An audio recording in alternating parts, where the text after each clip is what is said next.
let me introduce the next the speakers in the session. We now talk about social startups in a little bit of detail, what makes them tick. And Nagaraja Prakasam will be in conversation with Vinay Prashant for that. I invite you both onto stage, please. Naga and Vinay, could you just... Yeah, no problem.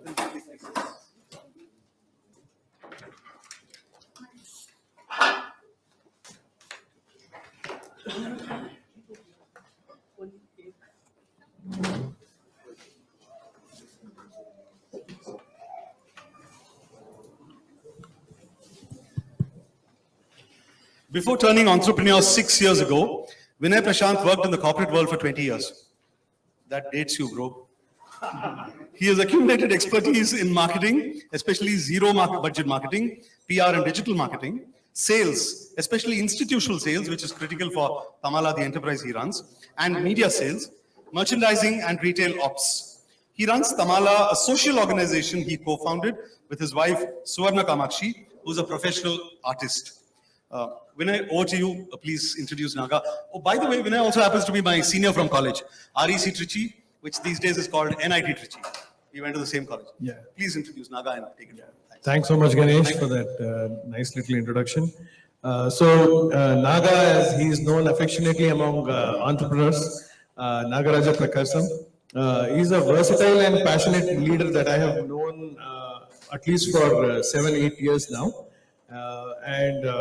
His favorite spot is inside IIMB Bangalore and NSRCEL campus. You can find him under what we call a people tree, which is like a learning tree. And he's always available for counsel, advice, mentoring for entrepreneurs. And that's how we first met him also. So he retired from corporate life at the age of 41. He's, one of those people who achieved a brilliant corporate career before he decided to push himself away from all that. If all of you can imagine, there's a beautiful movie that was made in the early 2000s. You can imagine A.R. Rahman's background music. You can imagine the villages of India, right? You can imagine that there is this NASA scientist, right, who wants to come back and do some work in his village.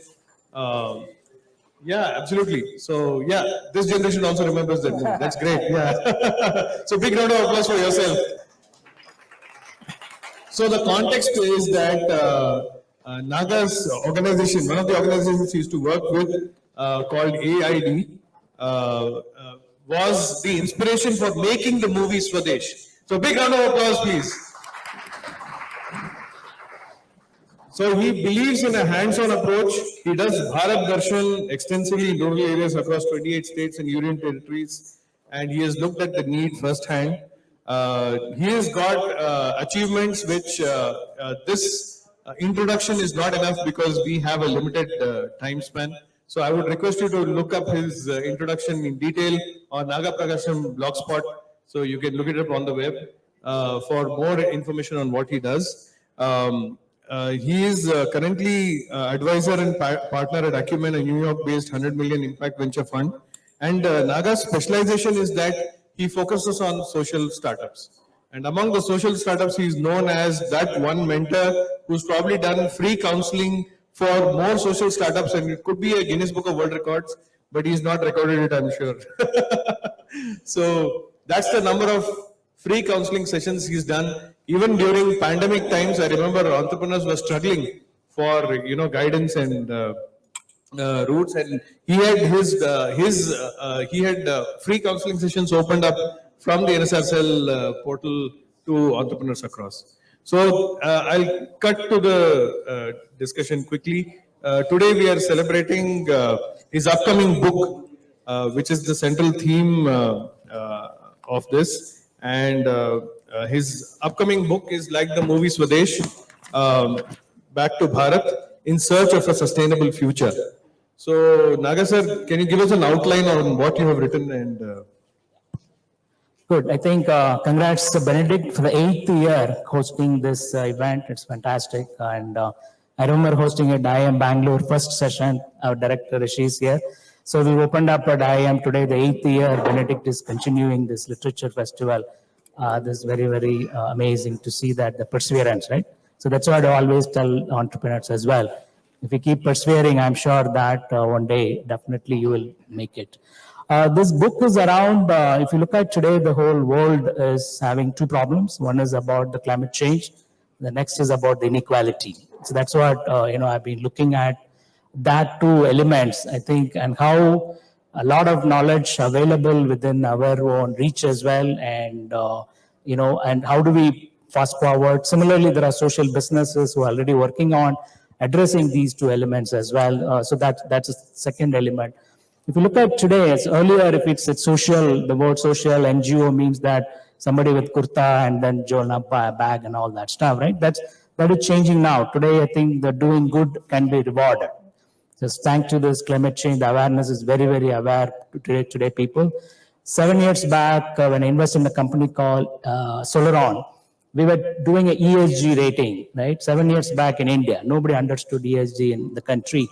So we ranked some of our corporates in the ESG, means environment, social, and governance.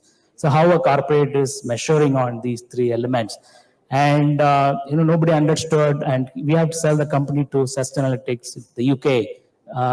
Vishal moved to UK. Today, Sustainalytics is the world #1 in ESG rating.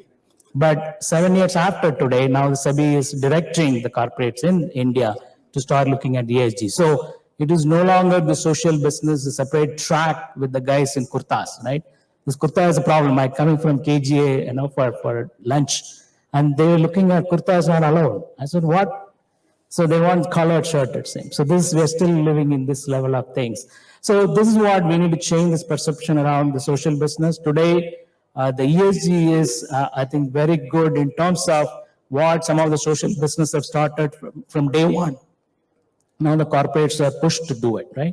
So then this climate change there is a very nice silver lining is coming today. I'm sure all of you are aware about Elon Musk and Tesla and all that, right? He makes $1 billion every year selling carbon credits.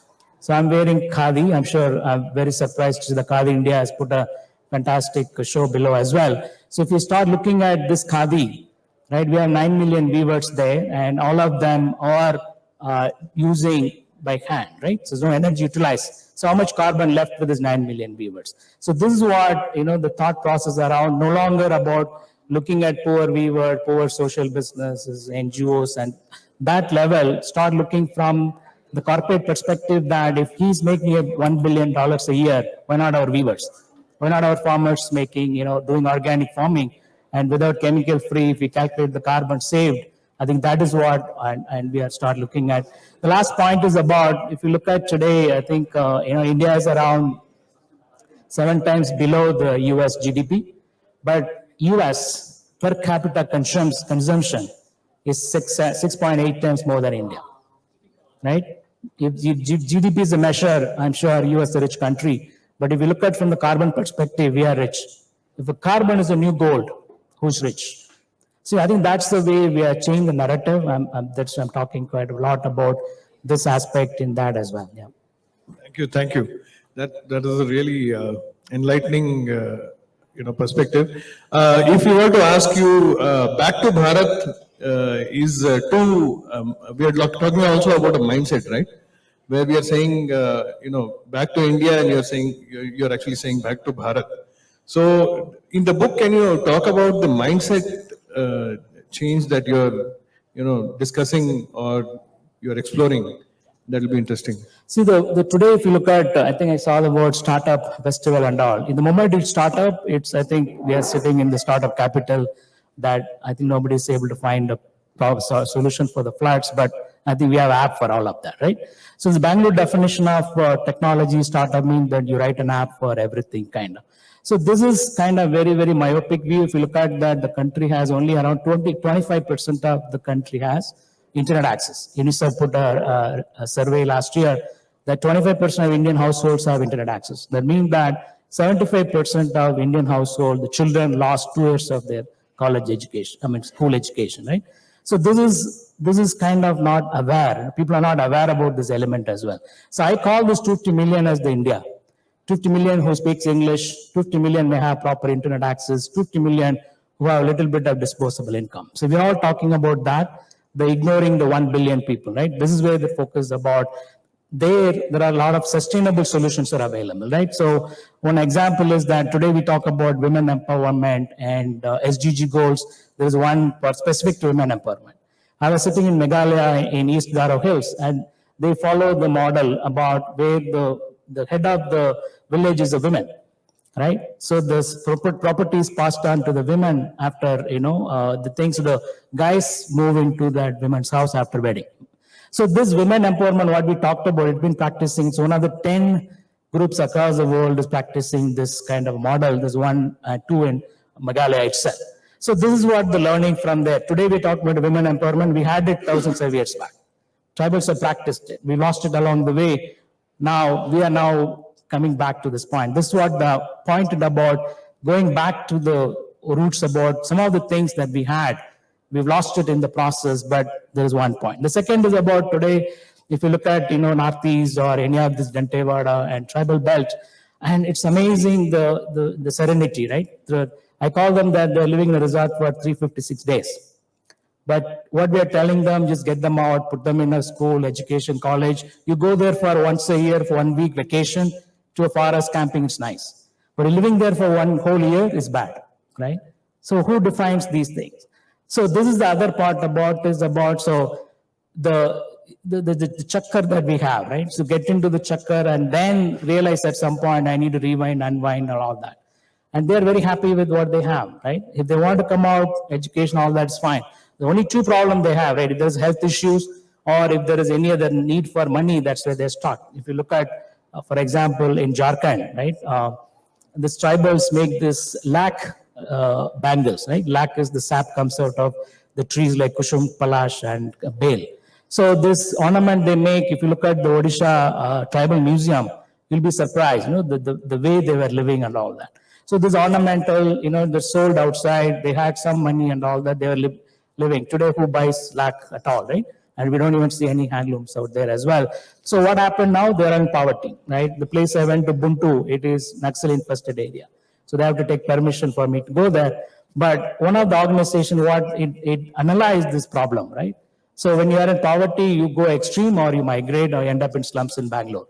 So they've started looking at technology developed in Ranchi, which is about Research Institute. This lac today has utilization in pharma industry and chocolate industry as a natural binding element. This 100-year-old institute has all these technologies collecting dust in here. But here, 25 kilometers from there is people living in poverty, right? So this is what social business is all about. They're able to take this back to them and say, well, you grow the lac, but don't make ornaments, right? Now we will sell it. So they taught them about checking the commodity exchange for the lac price, and they call them, they come and collect it. So the tribal person I met, he has like 1 lakh rupee in the bank, and she has no idea what do I do with that, right? But she's happy that tomorrow if there is a health problem, I take my child to a nearby hospital. So this is what we need to start looking at is that, we are going towards this crazy thought around, urbanization element. 2 million people live in slums. Who are these people who live in livelihood in the rural India? Leaving these 2-acre, 4-acre farms and live in the slum in Ejipura with, 10 by 10 and look at the Mumbai, right? Every time I land in Mumbai, I get depressed. All the blue sheets, right? So all of them are migrated from somewhere else. And when in our lifetime can we modernize or change that? It's definitely not possible, But what we can start looking at is about slow down the migration, is about bringing these elements of livelihood improvement in the rural areas so that, they don't need to migrate. If they need to migrate like me. I'm a migrant as well from Madurai. But second day of the lockdown, I did not pack my bags and start walking towards Madurai because I live in India. So the people live in Bharat is the problem. 2 days of lockdown, they cannot survive in a city. They have to walk back to their hometown. So now they're back there. So how do we bring some of these elements? Because these are all now rewarded today, right? If you look at this herbals or organic farming or sustainable fashion, during the pandemic, we saw that all the fast-moving brands have shut down. 100-year-old companies have shut down. This is what the Khadi has been talking about, right? This, the sustainable fashion, self-sustaining villages that we talked about. Today, people are what Gandhi wanted many years back, that people have been asking about that as well. Fantastic. If I were to ask you, entrepreneur mindset in the startup world, when they are thinking about entrepreneurship, is another aspect of Back to Bharat. So, what would you recommend? Because we have a lot of young entrepreneurs from business school as well, and there's also an international school here. So, what would you recommend them to think about when they think about Back to Bharat? What kind of problems to solve for? So I always say that, we need to be sensitive enough. We lost our sensitivity, right? If you listen to all your six senses, there are problems around us. We are not listening to all our senses. We sit in the search engine looking for a problem to solve in India. So you're going to get the Silicon Valley problem. That the first category of startup I call, they all copy the US. They'll copy US, China. If you're agri startup, they copy Israel. So that's the first category. That's what you see in the media. They don't add any value to the bottom line of this country. I remember the second day of the lockdown, I got a message from Ola saying that please support our driver, donate money. I sent a message back to them. I said, you raised $3.5 billion, right? That is stimulus package the government of India is giving. And what happened to all the money? You're asking me to support your driver. This is the first category of startups, right? So it's good for a country. You can claim that I'm first, top 10 in startup and all that, a lot of money coming in. It's great. The second category is where the social business is coming in. They are trying to understand India's problem, and they're trying to bring some of the solutions as well, right? If you look at Sahas, Vilma, right? Vilma has started with waste management in this Bangalore city.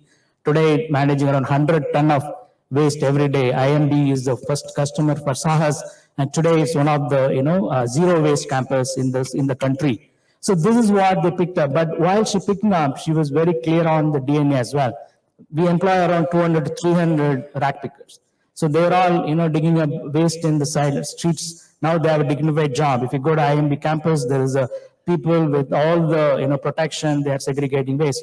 Now, wherever the human should not be involved, then she's putting, if you go to the Jigni Discovery Channel, recently featured her about high-tech waste management solution.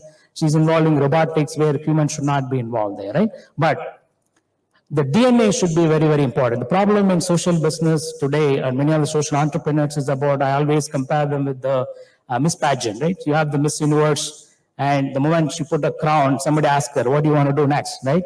She will say what? I want to save the world. Next year, she would be in Bollywood. So this is what's happening in social entrepreneurs as well. That's very glamorous. People say that I'm going to save the world and all that. They put it in social media. Everybody likes it.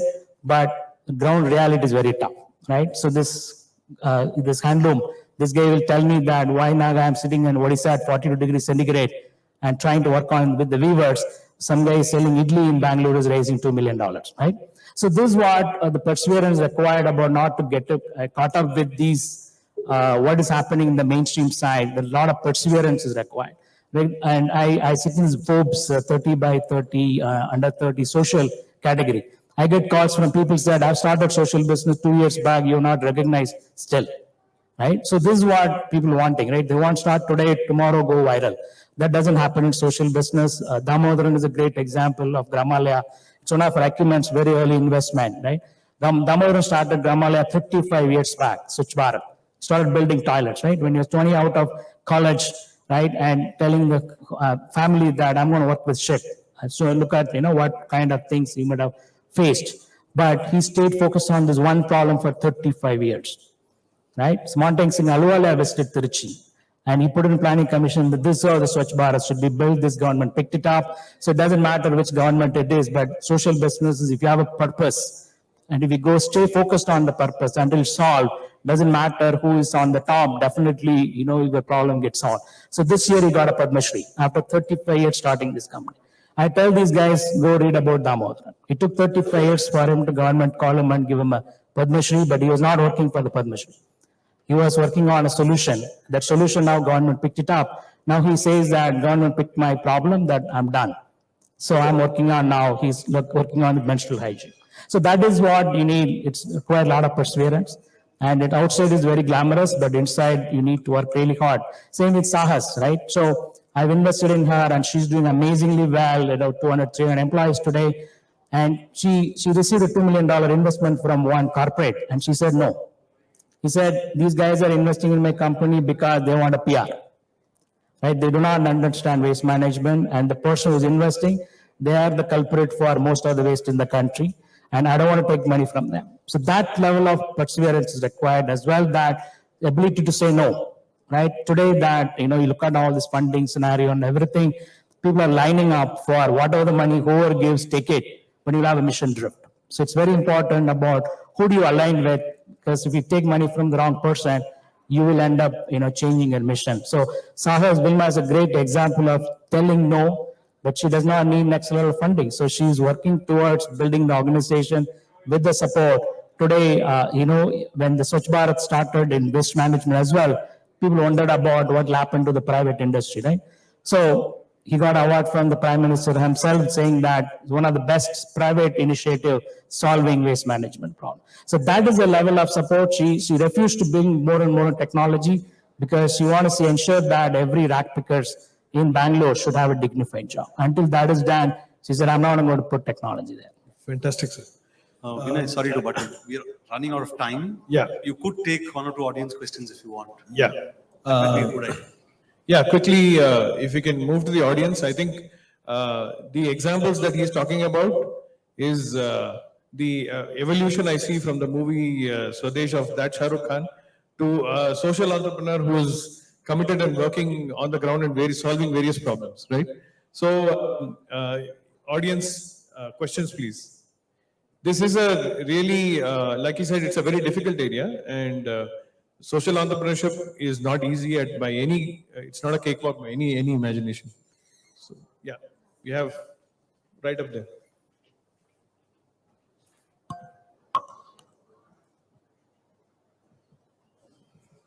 Thanks. That was a very inspiring discussion. Just wanted to know your views on the social stock exchange that SEBI has given wings to recently. Where do you see this in the current environment? Does it give an impetus? Yeah, 2016, I asked for that, right? I wrote in a Forbes article that because this VC system of what we're doing, I call that as a Ponzi scheme, right? Because I invest as an angel investor, I wait for another investors to come in. He's waiting for next investors to come in, right? So finally, the final fool is the common man in the stock exchange. So now he's turned out to be very smart. He said all the startups listed in stock exchange get beaten up by the ordinary person today. So that's where I said the VC model may not be the model to solve the serious problems, which require a patient capital, which require quite a bit of longer gestation period and all that stuff. I said we need to have a exchange where we can raise 50 lakhs to 50 crores in one place, right? So I'm glad SEBI picked up and Satwa helped that as well. We put out draft. So SEBI has approved the norms. It's with the finance ministry. So finance minister approves, that should come out of it. So it's good news with the social stock exchange that we'll have both non-profit as well as for-profit who can raise funds. You can raise grant as well as equity. Yeah. There's one more. Hello. I just want to understand, should social entrepreneurship be pro-profit? And if so, because there are two things, right? In terms of raising funds, there's a lot of greed. But if you're pro-profit, you're clearly focused on where the organization is going. So what's your take on this? Yeah, so my thing is, if you look at acumen philosophy, when Jacqueline started, we were talking about aid versus trade, right? When you say that if you give 1 rupee as a donation, you are a donor and she's a beneficiary. So I'm a donor, I'm giving, don't ask me questions. So no accountability, right? And she's also not going to ask questions. Coming free, why ask questions? So both sides, you don't have a proper thing. But if you change the same thing to aid, instead of aid, as a trade. So you're providing a service for 1 rupee. And now she's a customer, you are a vendor. She can ask questions, right? So that's what the premise is behind the social business thought process about wherever possible. If there is a market is ready, then you should be able to make it as a for-profit so that you are accountable. You don't need to be, looking for a donor money to start supporting you as well. So that is the premises of Acumen. Acumen itself is a non-profit. So every dollar comes, we invest, the dollar comes back. So it gets rotated, right? So that was the idea behind about taking the aid towards the trade. Today, thanks to the CSR and all these other opportunities available, you can also carve out the areas where this may not be market ready. you can convert into a social non-profit side as well. So SARS has a non-profit version. Non-profit works with only the B2C, right? B2C is a mafia, and they had to work with the local people. They are very good in dealing with them. So we kept it as a non-profit. All the for-profit works with only the B2B businesses, right? So that you can divide it up and work on it. The more you go towards social business, you're not relying on donor funding alone. You can sustain on your own, yeah? We've run out of time. Sorry, we were gone out of some more time, but we don't have that luxury. Thanks a lot. Thanks, Vinay and Naga, for that lovely discussion. Thanks a lot for taking time out of coming here. I call Devadevi. Please stay safe. Naga, stay safe. Devadevi, please.